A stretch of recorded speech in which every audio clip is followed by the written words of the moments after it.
sounds like there's some restrictions on the governing body that are in play here that pertain both to bonding and to legislative determination, and that language is very restrictive from the standpoint of, okay, well, now we're handcuffing the governing body's ability to do their job because of the language that's been instituted in those sections. Am I correct in that? That's correct. The bonding language is very similar to what I just read to you. It says, "It shall be the duty of the governing body to take the necessary action as required by the law of the state of Kansas for the issuance of bonds in such amount as deemed necessary by the board." So again, the board is telling the governing body when you have to take on indebtedness. Could we find ourselves in the type of situation where we have a subsidiary of the city organization that could say, you need to do this, and if the governing body doesn't, they could sue the city? Well, I haven't thought about that. The Johnson County Mental Health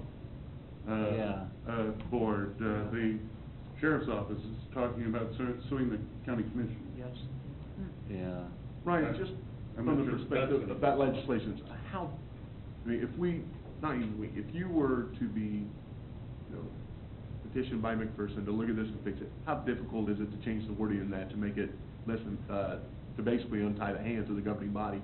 From the way that you worded it, it doesn't seem like it'd be very difficult at all to restructure those three items to change it to be less hamstring to the council itself. Yeah, I mean, you It's just recognizing that and making adaptations to make it a better fit. Is that correct? Yeah, I mean, those in my review of the ordinances, those were the problem areas, and you need to fix those four problems. But they didn't seem as kind of a groundbreaking fix. It's just taking off the strength of the way it's worded and removing that responsibility and that obligation. Yeah, the only thing I can't say is practically how necessary these provisions are to the way that they've conducted business out there. If basically they have operated such that their appointed board has told the governing body, you have to pass these ordinances that we tell you to, and that's the way business has been run for 75 years out there. They've got structures set up around that. It may be, as a practical matter, difficult for them to unwind, but from a legal perspective, I can... And even from building new, that wouldn't be a very difficult thing to work your way around by drafting new ordinances, new legislation. I can make whatever work you all tell me that's not beyond the law. I got a question about that. I'm wondering if, I mean, if the language about the budget meant, the city will enact, you will accept the recommendations. I mean, if they were making a recommendation to the governing body in McPherson for legislative authority matters, budget matters, condemnation matters, I mean, if they're making a recommendation as opposed to sending an order to the governing body, then that's not a problem, right? That's correct. But which actually kind of takes me back to my point, but you were... Yeah, I guess, I think what Stephen Heath said kind of is my, I guess, dilemma with this, because when we sat here, we had Ottawa, we had McPherson, we had Collins, and kind of in the middle. Both of those are extremely well-run utilities with different models. Colin also pointed out that the majority of the municipal-owned utilities are run within the city. The BPU is definitely the exception. And he kind of at the end stated, listen, I don't care what you select. Our main concern is that the municipalities keep their utilities. They don't sell them. So he wasn't willing to weigh in on which he thought was better. So if we start stripping down some of the things that Ryan's talking about and rewording it and creating stuff around it, then I guess I don't understand what what difference we're going to get by having the Board of Public Utilities. I mean, I guess I don't understand what's left well enough to know what control is going to be out there other than kind of how we are today, or maybe what we're recommending with an advisory board. That's what I struggle with. I'm sorry, I know, we both raised our hands. I know. I wanted Go the ahead. teacher to call me. You know, to speak to that, I think one of the things that you see from it, and I think we saw it actually, was consistency. And what I mean by that is when it's an independent board that has a director of its own that operates completely focused on that individual thing. When there's leadership changes, which we saw before Cheryl's time, the one thing that was consistent is the way that performed and the way that it met its goals. The theological changes that may come from a change in leadership, if it's not an independent board, it's just under a public utilities department, there could be radical shifts that come along with that. And a director might not have any opportunities to differ from that, even though it might be a radical change in philosophy, whereas an independent board does have a little bit of autonomy that I think provides the consistency. So specifically to that question, that's what I see as the benefit from it. And that's what I see the fundamental difference between the two, because it does allow itself to perhaps be protected from shifts in other areas of the organization. Maybe that's for better, maybe that's for worse, but I think it does do that. So and for you, accomplish the that. key thing is that director reporting to an independent board. I mean, that is what you see as the I think benefit. I think it works best in that situation, personally, just based off what we've seen.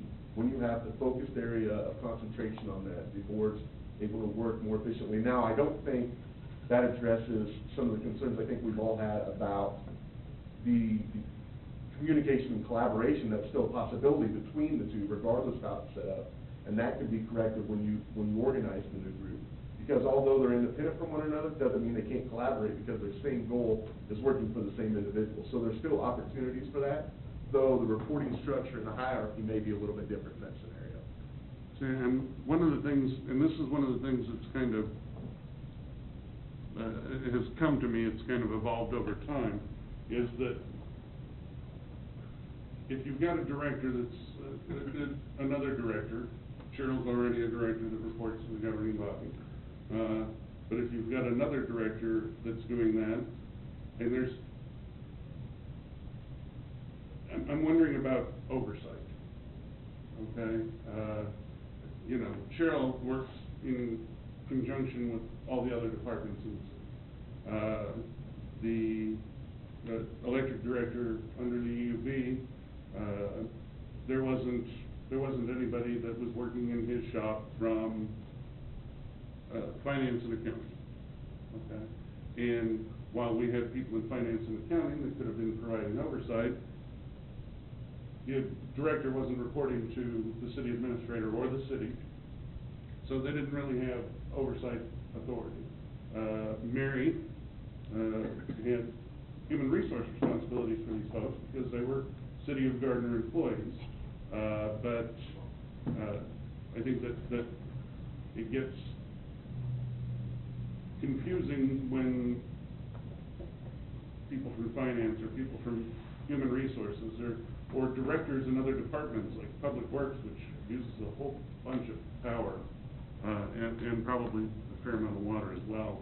I mean, these are people that need to be working together, and if you've got one of those directors that's off by themselves with their own reporting structure to a volunteer board that's independent,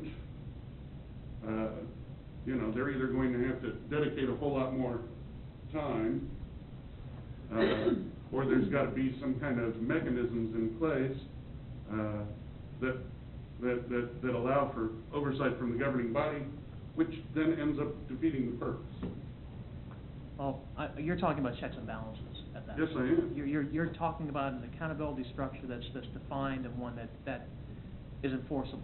Yes. And I think we can all agree on the dais here that with the EUB as it was structured before, there wasn't a lot of enforceable accountability. No. I mean, it was run well, but. It was illegal. Is that what you're saying? Well, It's run well for an illegal organization. I'm saying, Larry, that it was, you know, it did its job. It was not correct with statute, we understand that, okay? But it was, but from the standpoint of reporting particularly, and communication, I don't think that was there. And there were decisions that were made by the EUB and executed by the electric director that I think that most of the individuals here